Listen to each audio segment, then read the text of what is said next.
Ito naman isang puno, ayan, kulay dilaw. Pag hilaw pa siya guys ay kulay green. Tapos pag hinog na, ayan, nagiging kulay dilaw na siya. So kung makikita nyo, ayan, parang ano siya, brown. Yan talaga hinog na hinog na.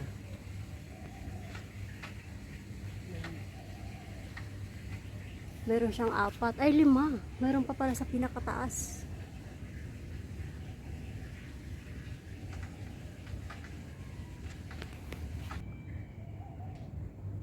Kasi ito naman, meron din siyang marami. Meron pa siya pinakataas, ay, ayan yung green.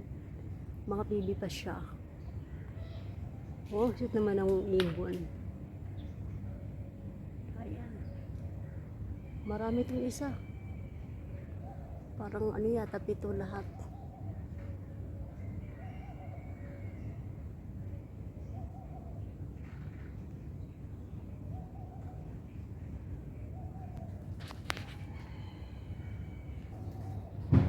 Tapos ito namang isang puno na harvest na nila ito sa araw, kaya parang mapapansin nyo sa isang supot, konti na lang ang laman. Ayan, nakuha na nila yung mga hinog. Ito yung puno niya. Ayan o, isang limang supot, ayan o. 5 bag, kumbaga tawagin, ayan. Ang dami ha, punong-puno pa. Mukhang hindi pa sila dito nakakapag-harvest.